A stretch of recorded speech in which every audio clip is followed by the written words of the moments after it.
Welcome to Rates and Barrels. It's Monday, August 29th. Derek Van Riper here with Eno Saris. If you're watching us on YouTube, no, we did not plan on wearing the same color shirt or almost same color shirt today. That is it's not St. Patrick's Day.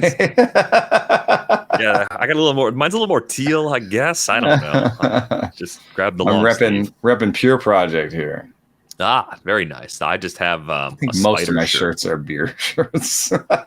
This just came from Costco because saving money, I guess, is important to me. But on this episode, we got some news we're going to dig into. We're going to look at some second half risers on the hitting side, looking for players that are barreling the ball more often and making more hard contact. Of course, another Josh Hader meltdown over the weekend probably has some people looking for immediate help, looking for some saves, possible relievers that could help during the final month of the season. So we'll probably dig into that on this episode as well. But let's start with the big news from the weekend. We got the word that Corbin Carroll is coming up. He's going to make his debut for the Diamondbacks on Monday. There's power, there's speed. And as Keith Law pointed out on the Friday episode of the Athletic Baseball Show, Carroll has played in two very hitter-friendly environments this season. I don't think that was at all a Corbin Carroll's not good statement. It was more of just a, hey, if you're setting expectations based on AA and AAA, consider that Amarillo and Reno are among the most hitter-friendly environments in their respective leagues. So just put that context onto what he has done so far. But there's power, there's speed. There appears to be a pretty good hit tool there, an ability to draw walks. I actually went out and picked up Corbin Carroll in Tout Wars, a 15-team mixed league where I had plenty of fab left. You didn't have to, because you don't have to wait. Like in some leagues, you have to wait till they play. Yeah, and it was tricky because there were a handful of teams that could have really pushed me on the bidding, and a couple of them were contending. So I ended up spending about 30% of a full budget on Carroll, but who else are you going to spend it on at this point? I've just been fortunate not to have to spend all that much fab. I'm fine with it. He's in the lineup right away because he has to be. But in a 15-team league where you start 5 outfielders, he should play right away. Because even if it's just speed first and everything else later, this is a player that you want to take an immediate chance on if you're looking for a late boost. Oh, man. I mean, just good plate discipline. You know, strikeout rates could go either way, but I see these 8% swing strike rates and think that he will actually strike out, sort of 24 to 25% of the time and not see one of those jumps up to 30 plus that you sometimes see with these guys. So I think there's contact, there's patience, there's power, there's speed, there's defense. Even with adjusting for the park, you're talking about a guy who put up 167 WRC plus in AA and a 135 in AAA, and looks like all systems go. I think it's probably means. They're going to have to make a corresponding move, and I wonder if it just means that Jordan Luplow gets released, DFA'd. He's got some value as a right-hander, and he can play first, and he's done a lot of short side platoon stuff, but he's 28. He's 34% worse than league average by WRC plus right now. He's projected by the bat to be below league average with the bat. He doesn't really have defensive value. And the last time he put up even a wins above replacement was 2019. So I think reading between the lines, given his age, given what they have a lot of and what they need, I bet you Luplow is the one who's released. Yeah, or if they got someone on the 15-day IL, they could move to the 60-day IL and option one of the depth players down. That could be the other path to making it work. But he's here to play. Corbin Carroll is going to play. We saw the speed on display at both stops this year. He's 31 for 36 as a base stealer. I think we're talking about someone who's going to get a lot of green lights from the jump. If the power comes a little later, okay. But I think we're looking at Carroll probably in a similar light to how we looked at Bobby Witt Jr. back on draft day, if not with a slightly more favorable outlook, just because the upper level K rates were even a tick better and those swing decisions look really good. So fantastic player. I think if you go down even to a 10-team league, we're playing in the 3-0 show invitational, first ever this year. I think Carroll is playable even in leagues that shallow. Hey, no. Hands off the keyboard. Analysis. Help other people before helping yourself. Well, I couldn't do both. Well, I can't help anybody else if I don't put my own oxygen mask on. It's true. If you're on a plane, that is the correct order. Fine. We'll race to do it after the show, I guess. Somebody else beat us to that. I'm sure of it. Yeah. Now I want to know. Oh, now he has to. It's so funny that, it's a thing that happens when you have so many leagues, right? I have so many dynasty leagues and so many like weekly fab type leagues that, I'm excited. Corbin Carroll is up. I can't get him anywhere. I can't get him in the FBC leagues yet because he hasn't played. I can't get him in the other places. I don't have the money. In my keeper leagues, he's been owned for forever. Our show is like the only place that I could actually. Oh, he has been picked up. Yeah, I don't know who Yasmanian Devil is. It's not Yasmani Grandal. I know that much. Oh my gosh, it's the person in second place, Steven. Isn't that Steven Nesbitt? Oh no, Nesbitt. It's you, me, and Nesbitt fighting for the win. Yeah. And Nesbitt got Carroll. Nesbitt. Good work. Anyway, what was the other piece of news that we had? Other news, Jesús Aguilar DFA'd by the Marlins. To me, that's a little bit less surprising. We talked about players like this on our last episode, just that they tend to burn out pretty quickly. And with Aguilar, and there's such a limitation for him defensively and athletically, right? He's not a good base runner and he's not a good defender. So as soon as the bat starts to slip even just a little bit, he becomes very difficult for a big league team to play. And this year, 236, 286, 388 for the slash line.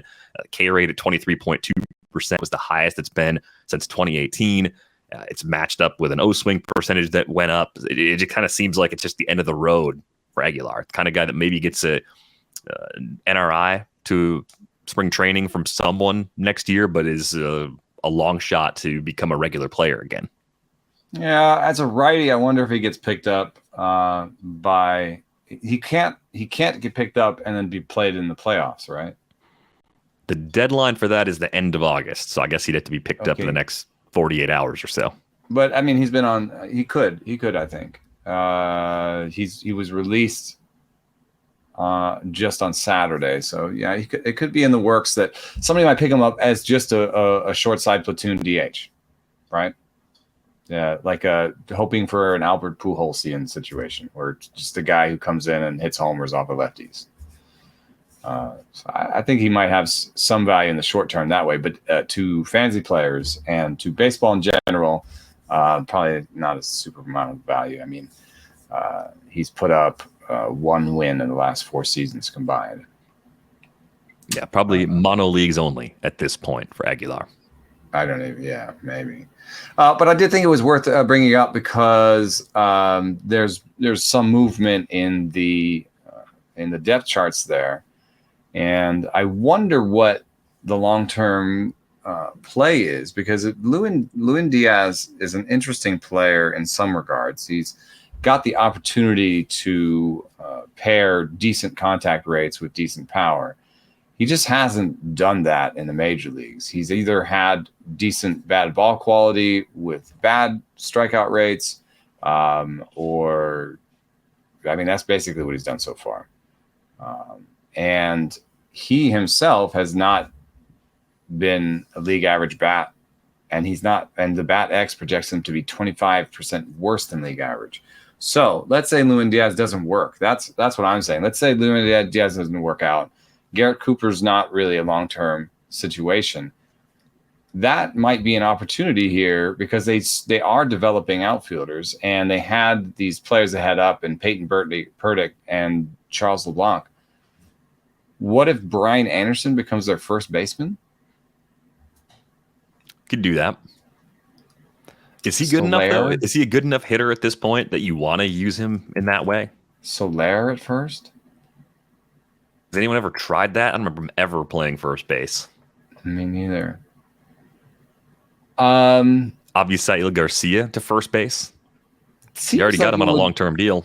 It seems like it would be a waste of his legs and arm, but he runs terrible routes in the outfield. Routes or roots? Routes.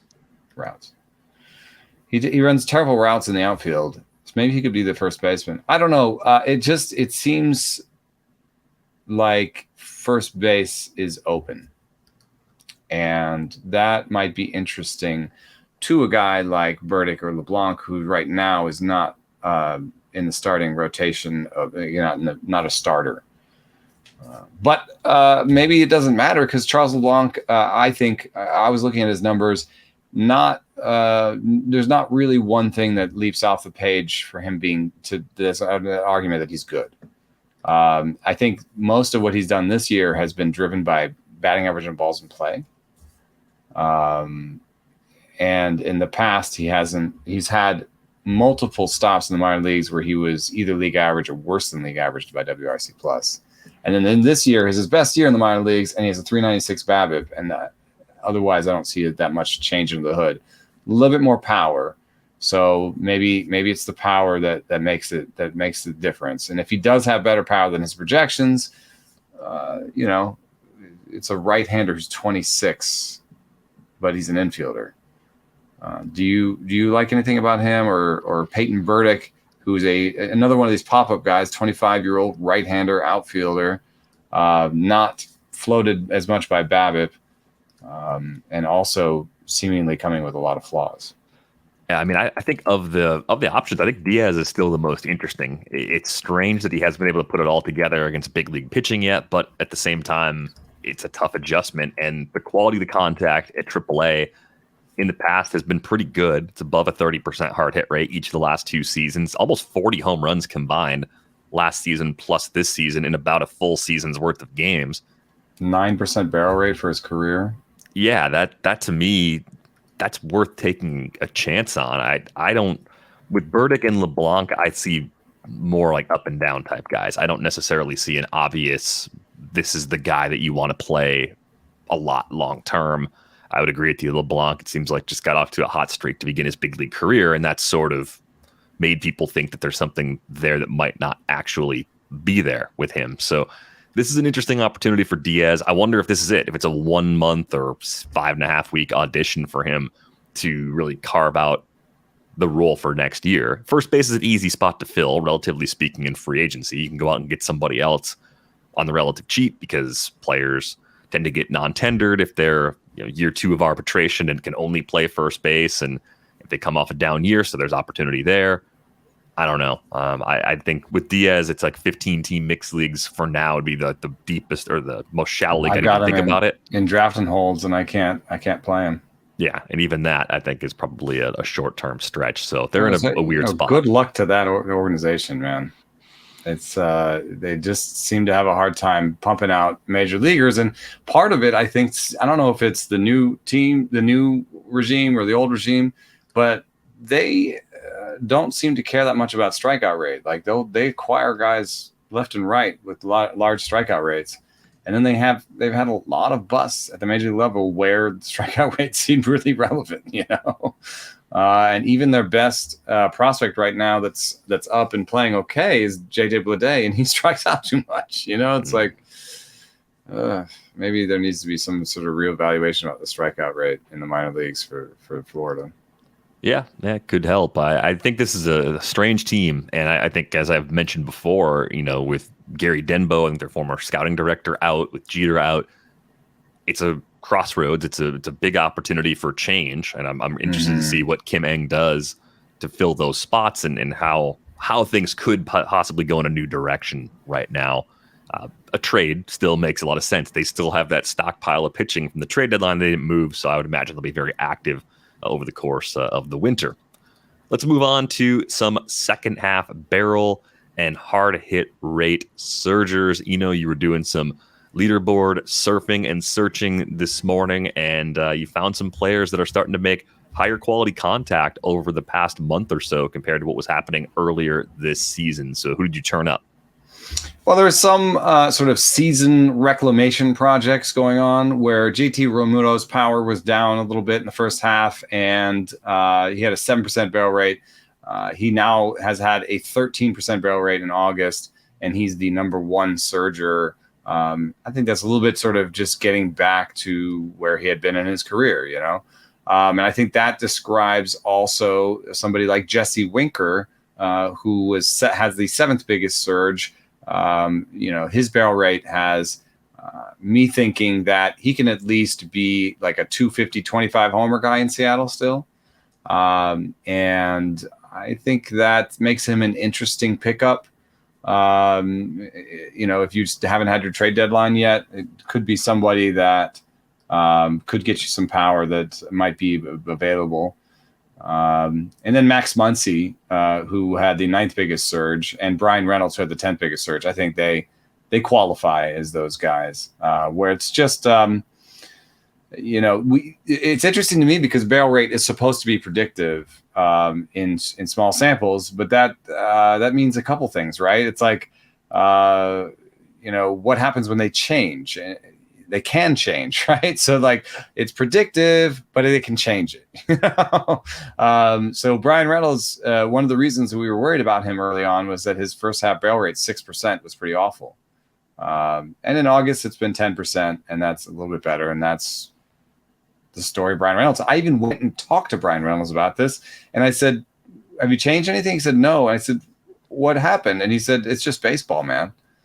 So that's just a weird one for me. But there's some guys who might be on waiver wires. Yandy Diaz has the 4th biggest surge, and Trent Grisham the 2nd biggest. I think with the news about Tatis, Grisham was one of the biggest winners in effect, because I think he might have been on the cusp of losing his job. Now he gets to play.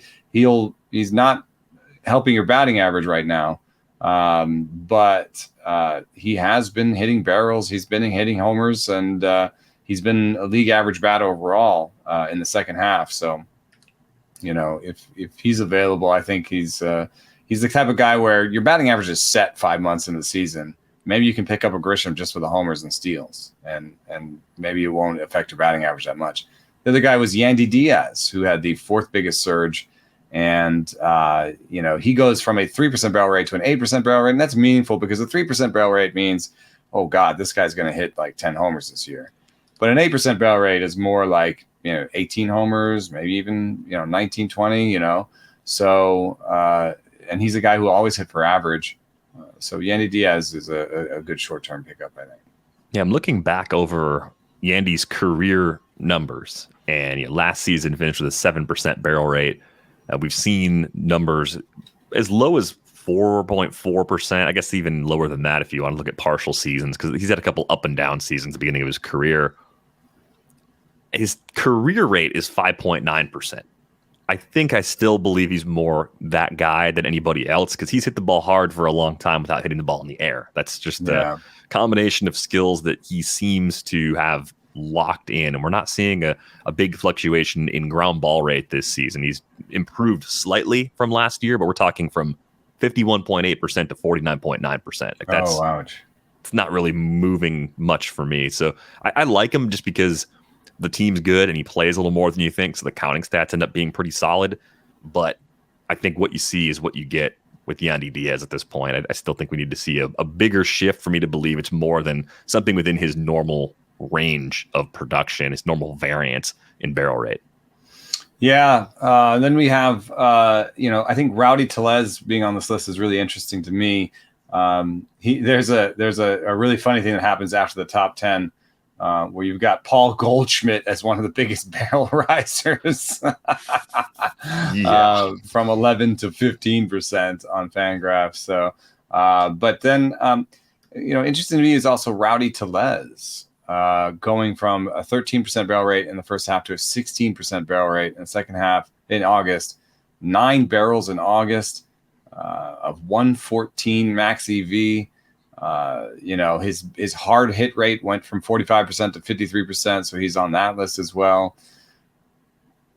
I don't know what to do with Rowdy. I considered selling him in a keeper league. I've considered selling him in both of my keeper leagues where I have him all year, because as a 27-year-old breakout that, before this year had basically a league average WRC plus and does not have any defensive value. I felt like we could be seeing like a Jesús Aguilar, but this version, like the August version of Rowdy and the better version of Rowdy now has, is 18% better than league average. He has an above average walk rate, an above average strikeout rate, an above average power. This version could be an asset in dynasty leagues. So where are you in between the sort of asset and sell high on Rowdy Tellez? I think he's the type of player that most people don't want to trade for because they think they can find the next Rowdy on the waiver wire. And to some extent, that's true. I think he's almost a forced hold because of how most people evaluate him. And I don't know if he's going to be good for 3 years, but he's probably going to be good again next year based on some of the underlying numbers that have improved. Even with this prolonged opportunity to be a regular, the O-swing percentage is down. Right, he's not getting overexposed in the increased role. He's already at a career high, 471 plate appearances, so he'll probably get to 550 or so by the end of the regular season. Still a first-year arbitration next year. Probably going to stay in Milwaukee for another year. Probably has a prominent spot in that lineup for another year. I mean, the worst-case scenario for playing time appears to be losing all of his starts against lefties, which isn't the worst thing in the world if it's a deep enough league. I don't know if there's another level beyond this, though, as a hitter. I think maybe you could argue he's getting a little unlucky in batting average, but he also doesn't run particularly well, so he can pound the ball into the shift and just have a lower than expected BABIP. Career BABIP. He's at 231 right now, so maybe a little bit of bad luck, but we're talking about a correction to 245 probably. In both of my leagues, OBP matters. Both leagues where I have him, and it's just weird that he's got a 312 career OBP, projected for less than a 330 OBP, and yet will have an above average walk rate and above average power and does not hit 50% fly balls. It's like, I keep thinking, like, could he be better in OBP? But I think it's all BABIP is what you're discussing. It's like, I don't know. I think there's going to be different shift rules next year. I don't know how much they'll help him, because the most effective shift rule change will be the pie slice up the middle, and he's not necessarily a guy who's hitting rockets up the middle. That's a lot of pull from Rowdy, not surprisingly, but I think what you're also saying about the way the market, I did put him out there and tried to trade him, and nobody really wanted him. No, because they don't see long-term value. They just see a short-term fix, but he can exceed expectations for a little while and end up being someone that you want to have on your roster. Yeah. Because you'll never really get fair value back in a trade. So that's why you're better off just sitting back and waiting. But I got to ask, how did we all underestimate Paul Goldschmidt? I mean, the season he's having. Just try to remember what people were saying about him back during draft season. I think at the time when we were talking about first baseman, will he steal anymore? Well, he probably won't run anymore because he's a little older, and maybe there's more batting average risk there than there used to be. I think those were the types of things we were saying and thinking about Paul Goldschmidt a few months ago. I don't think I'm rewriting draft season history. I don't think there's anything unusual about that. Could be like he hasn't had 100 RBI in 4 seasons. St. Louis is a tough place to hit, so all of those kinds of things. Totally fair. And I'm looking back, his April ADP, Paul Goldschmidt's April ADP was just inside the top 50 overall.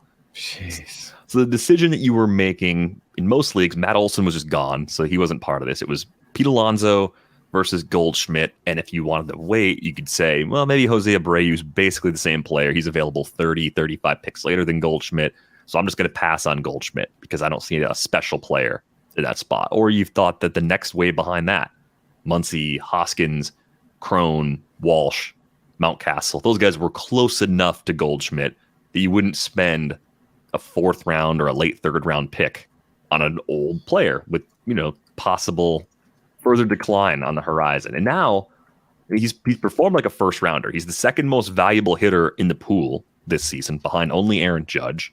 So he's been more valuable than guys that run a ton, guys like Trey Turner and Jose Ramirez and a bunch of like surefire first rounders. I can't imagine we live in a world where people are going to look at this and say, I'm paying sticker for the surprising age 34 season from Paul Goldschmidt at the draft table in 2023. So he may be undervalued again. Could he be undervalued again? Right. How did he do it? How do we overlook it? How is he doing this? And what the heck does it mean for the future? I think there's something about this. It's actually somewhat relevant to the discussion we were having about old pitchers, right?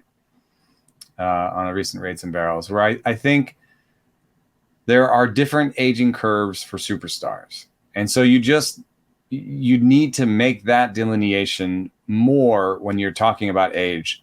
You need to decide if he's a superstar or not. You know what I mean? Like Josh Donaldson at 34. What is he? He's older than that. I think he's 36 now, isn't he? 36. But Josh Donaldson at 34 was 2020. And you'd have to look at, his past seasons and you say, oh man, he had 37 homers last year for Atlanta. He's available to me in this draft. He's going to Minnesota. This is a good year to buy him. Everyone else is sleeping on Josh Donaldson. I've heard that same thing about sleeping on Josh Donaldson.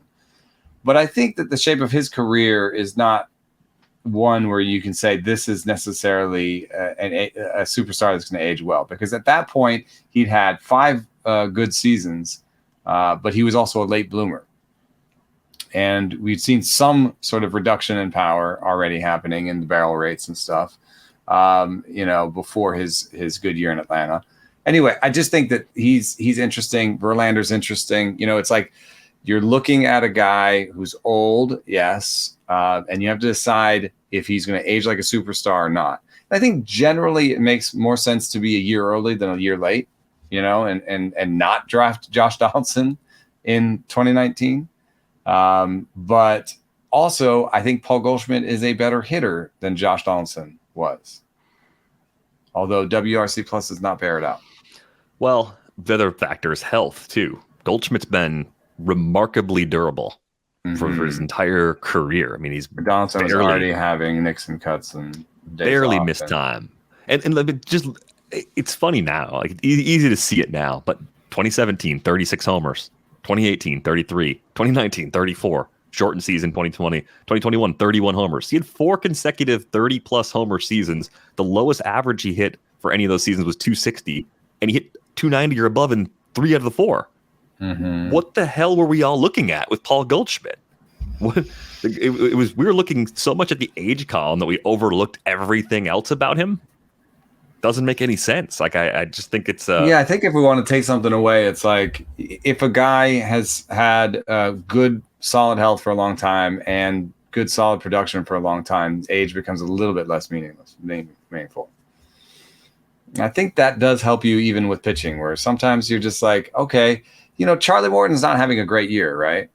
But I think he's the sort of Paul Goldschmidt on the other end, right? Where it's just a guy who comes to the post 150 innings, 150 to 170 innings every year, and has been really, really good for a really long time. And this year, he's not hurting you. Even if you picked him, you got a ton of strikeouts for what you wanted. Yeah, I think that sounds reasonable to me. I think Manny Machado is a little bit like this, where you just do it year over year over year for so long that people sort of take it for granted. And with Machado, he's probably going to come in close to 30 homers again this year. Comparable run production, really nice batting average floor. It's going to be 30 during draft season this upcoming season. We're not going to get enough of a discount on Machado to look at it quite the same way. But anytime a player like that falls a couple of rounds away from round 2, round 3, that's when I think we want to pounce. I think the big thing we overlooked with Goldschmidt was the health track record and how that I think makes you different as a player in your mid 30s compared to the Donaldson types, where there was elevated risk because of soft tissue things that had come up in multiple seasons. But and also like a shout out to like track record. Like listen to this is by the auction calculator's earned value. So the numbers are a little bit different than RotoWire, but the rankings were pretty similar. We were talking about the players beforehand, and it's Judge, Goldschmidt, Turner, Betts, Ramirez, Freeman, Machado, Alonso, Swanson. Adolis Garcia is the first name there where you're like, that's a bit of a pop-up guy. So that means that you go 10 guys deep or 9 guys deep of just right? Aren't like most of those guys does? Like, yeah, they've been doing it. There's nothing surprising about it. Adolis Garcia, you got one surprise. Will he be there again next year? Who knows? Then you go right back to a lot of does. Yordan Alvarez, Austin Riley, Shohei Ohtani, Nolan Arenado. He's like Goldschmidt-esque in his own right. Real Muto, Lindor, and then Julio Rodriguez is the first sort of ascendant young guy that you had to take a chance on to even get him. And how many chances were taken before that? But Bobby Witt Jr. is on the first page. So the two big chances you could have taken made sense. So I don't know. There's a little bit of like, take the old boring oatmeal and then also take one chance on like a superstar type rookie, maybe, but don't do it in the first 3 rounds, because in the first 3 rounds, you're still getting Paul Goldschmidt. So there's something interesting to me here, that how sort of boring a lot of these names are. I think like how many of these guys were like, spring darlings for on Twitter? How many of these guys, got write-ups as sleepers in the spring? Well, I know that Julio Rodriguez's ADP went through the roof because his spring was incredible. So he went from guy you could get after pick 150 to guy that was flirting with pick 100 by the time we got to the last drafts in April. I do think the process by which I avoided Bobby Witt Jr. in redraft this season, I still think that process is right, and I'm comfortable defending it. I think a top 75 pick on a player that hasn't played in the big leagues yet is pretty risky. I think the cost, the opportunity cost of going with Witt in that spot, as opposed to the more established bats or even pitchers that go in that range, is significant.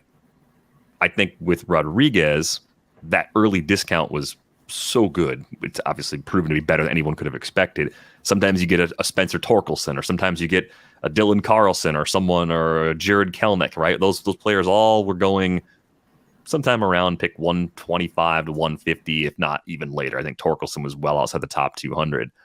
I'd rather take my shots in that range than inside the top 100. That's still right, even though Witt's been very good and has returned enough value, even though we're going to have other players move into that group. I guess the question becomes, when do you feel good enough about a player to actually push back on that? When would you make an exception? Is Corbin Carroll the exception? Is Gunnar Henderson the exception? Is someone else coming up through the minors an exception? Because I feel like in some ways it's like splitting hairs, but I don't think we should ignore the difference between pick 60 to 75 and pick 120 for taking these chances. Yeah, I got Julio Rodriguez in my main at 382. Holy crap, 382? Yeah. In related news, I'm second.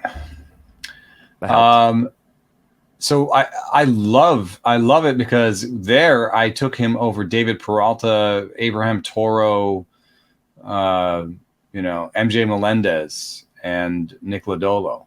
Yeah, well, it was the chance taking time, and I got to take the best chance. But Witt went in that main. Witt went 76, and he took Bobby Witt over Tommy Edman, Jonathan India, Ketel Marte, Jose Altuve, Pete Alonso. So over Alonso fell in that draft too. Yeah, that's weird. But where do I like taking chances? Like, I think the Julio Rodriguez chance went well enough for me that I would take chances a little bit earlier. I'm looking now at like sort of 150, where, even the veterans you're taking are chances. Max Muncy, Anthony Rendon, Pablo Lopez, Joe Barlow, Tyler Mahle, Zach Gallen worked out, but this is actually some chance taking here. Brendan Rodgers, right? This would be a great place to take a rookie. Jared Kelenic went there. I think that's actually good process, bad result. Yeah, I think so. Jared Kelenic is gonna be better if he gets going than Andrew Benintendi that got picked 8 picks after that. Jared Kelenic is a better pick here than Akil Baddoo, who was picked at the same time. So if you're taking chances at that point, then maybe take a prospect chance in the 150s. I kind of like that area. Yeah, those pick 70 names. You mentioned Altuve before. I mean, he was a top 75 guy at the end of draft season. Arenado was in that range. Brandon Lau's been hurt a lot this year. I think he's kind of an underrated player, probably a bounce back guy for me going into next season. Price unknown, but Ketel Marte. Okay, we've seen enough Ketel Marte now. I know injuries have also kind of plagued him for a couple of seasons, but who is he? He's definitely not the guy that we thought he was coming out of 2019, right? Like that guy's never coming back. Is that fair to say at this point? Oh, he didn't qualify for my leaderboard. Yeah, I don't think that it's been better. He's definitely been better than he was early in the season. So he definitely has improved some. But it's not. He's not. I think you're right. I don't think he's coming back. It's more like if you get a great season from him, it's probably 20 homers with 8 to 10 steals and good counting stats because he stayed healthy and played every day, as opposed to 30 plus homers and 12 to 15 steals. Yeah, because even in his improved August, he has had a 3.8% barrel rate.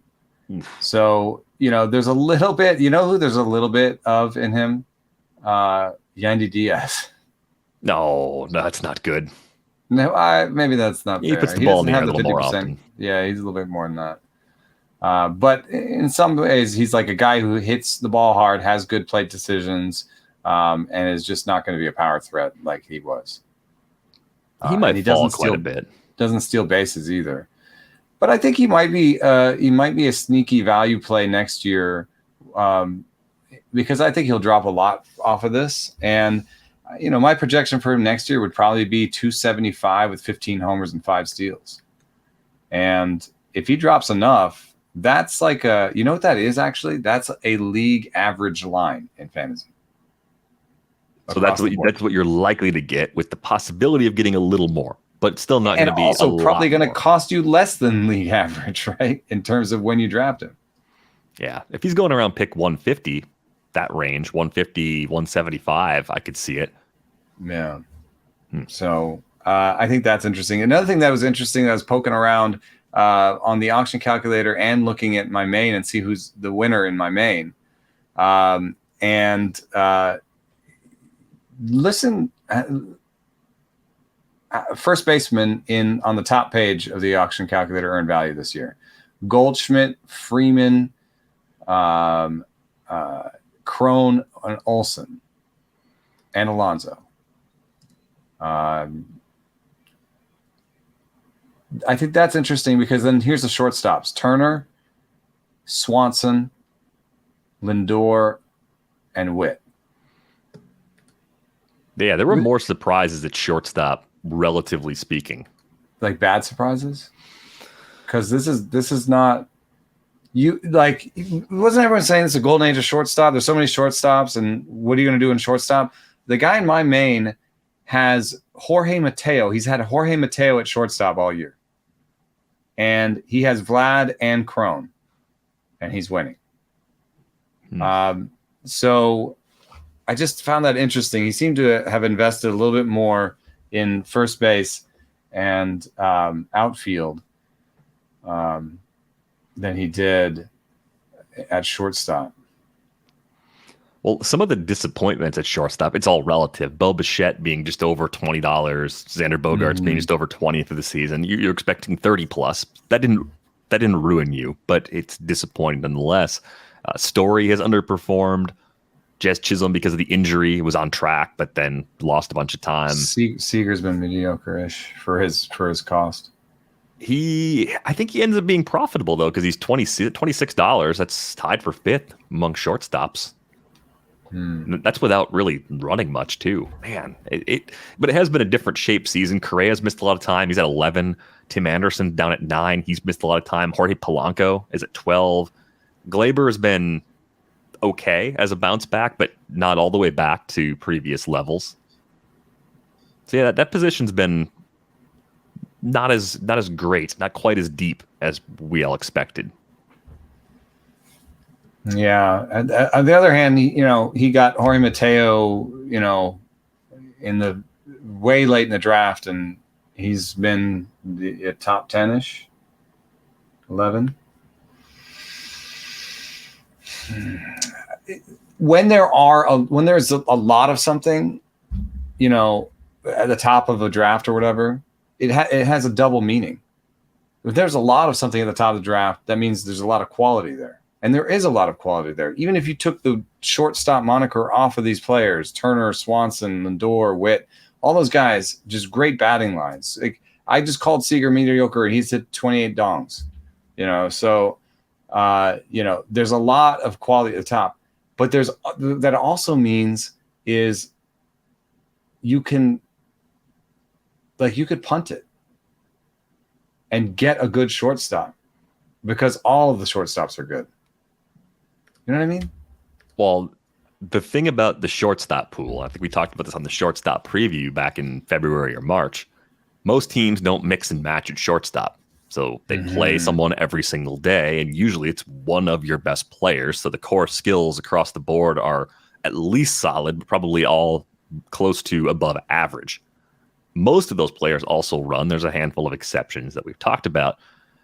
I'm looking at the weight on a shortstop situation right now. If you waited and you wanted someone who's going to play every day, you got Dansby Swanson, who went at pick 125 in April. Now the second best shortstop. That worked out fine. Maybe you took Cronenworth there because he plays all over, but you probably said I'm taking one of Swanson or Willy Adames because I think those guys hit pretty well. And Ahmed Rosario in deeper leagues. I mean, Ahmed Rosario, in labor, I kind of waited on shortstop, and I got Ahmed Rosario. And Ahmed Rosario and Willy Adames and Jorge Mateo are basically 9, 10, 11. And Swanson is 2. I think a lot of people, if I remember the draft season conversations somewhat accurately, a lot of people got to that Bogarts Lindor spot and then said, these guys don't run, or I'm not as sure they're going to run as much in the case of Lindor as some of the options that are going to go later. So I might as well wait. But I think it was kind of the premium, especially Turner's going to run, Bichette's going to run, Tim Anderson's going to run, Trevor Story in Boston, right-handed hitter with the monster, has power, has speed. That's going to work out. Look at what Marcus Semien did last year.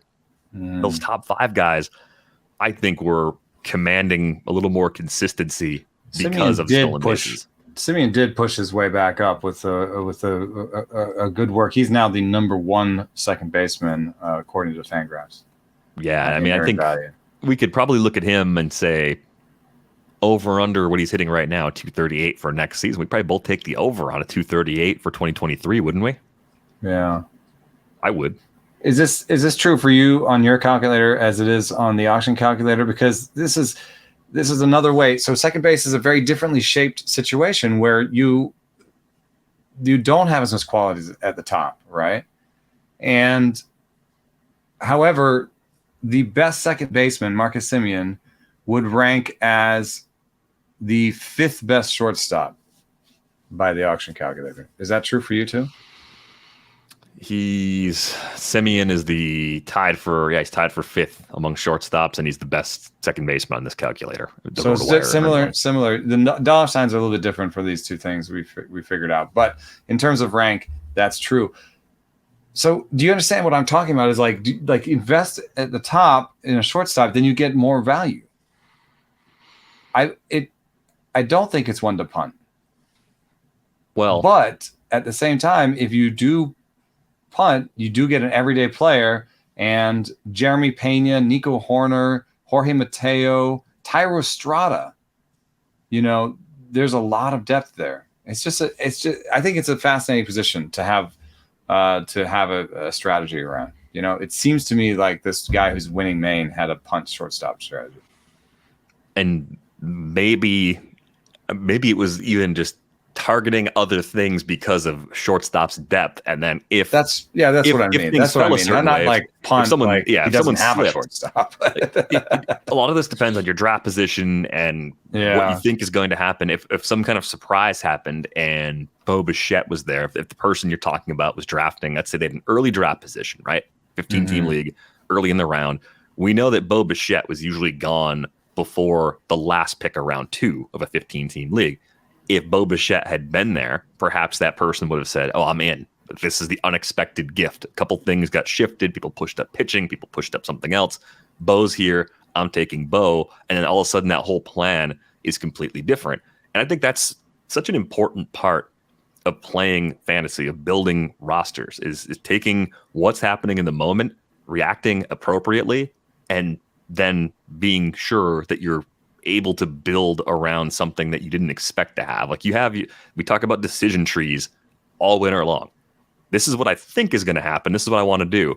If this happens, I know how to adjust for it. If I end up with 2 pitchers in the first 4 rounds unexpectedly because someone fell who wasn't supposed to be there, I know how to backfill with hitters. I know what position is going to run out first. I know not to draft a shortstop if I have 2 pitchers in the first 4 rounds, because the shortstops in round 8 are almost as good as the shortstops in round 5. I think that's what you're getting at, is understanding the shape of the position is extremely valuable, because you will come away with a better, more balanced team if you don't overpay for a similar player by a margin of 2 to 3 rounds. Well, he was listed on the second baseman. I did figure out what this guy did. And guess what he did? He did Vlad Guerrero in the first, Brandon Woodruff in the second, and Trevor Story in the third. So half of our conversation goes out the window. Well, anyway, I still think it's valuable to think about the shape of a position. It is also, he took somebody in Jorge Mateo later on in the draft that ended up being really, really important to him. And it speaks to, having a well-rounded team and having some backups already on your team when you break camp, basically. But in any case, let's go on to the bullpens. Yes, inspired by another Josh Hader meltdown over the weekend, we are looking now for some immediate help for our bullpens. Doesn't have to be because of the Hader meltdown, but I can't believe it. I do think this, just to kind of put a bow on Hader for a little while, I'm sure he'll be a frequent topic between now and opening day of next season. I think Josh Hader's 2022 is probably going to go down just like Edwin Diaz's 2019. That was the year Edwin Diaz had a 5.59 ERA and a 1.38 whip, even though he struck out 99 batters in 58 innings. And he came back the next year, pandemic shortened year, and actually was good. Had a sub-2 ERA, 1.25 whip, 50 Ks and 25 2/3. Kind of got it all back together and has been Edwin Diaz ever since. That, to me, that's still the most likely outcome. But yeah, I'd love to get a nice discount, get Hader out of the second and third rounds, and maybe he'll be my closer number 1 if he drops to the fourth and fifth rounds, where I want to get a closer next year.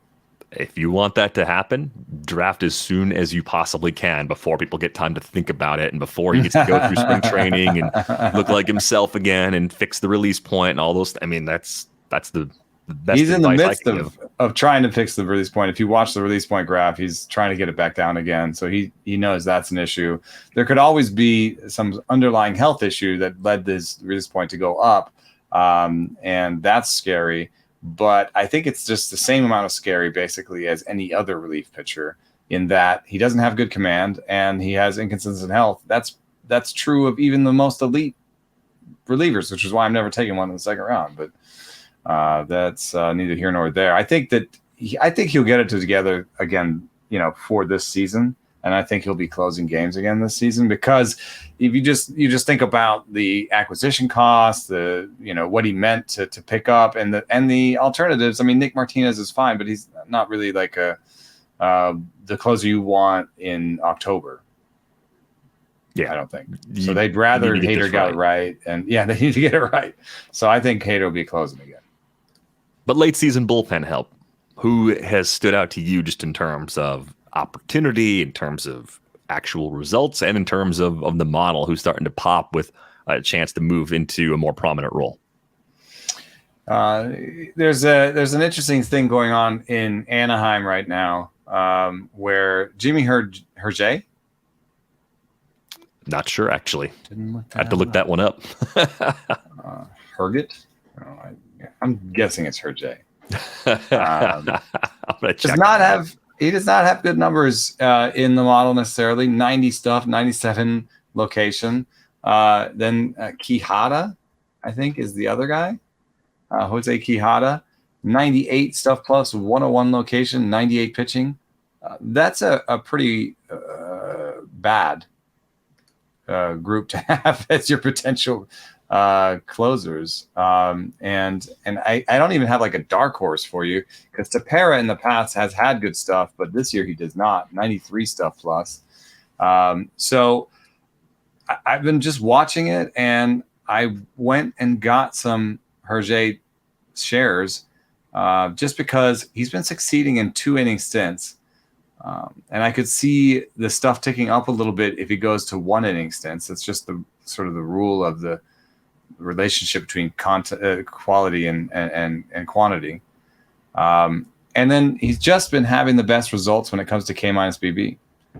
And I think he got a save over the weekend. I think he'll be the closer for the Angels for the rest of the way.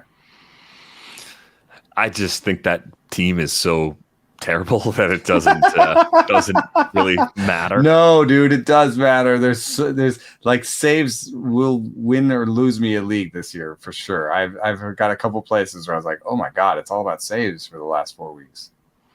Pronunciation guide has Herget. Herget. Yes.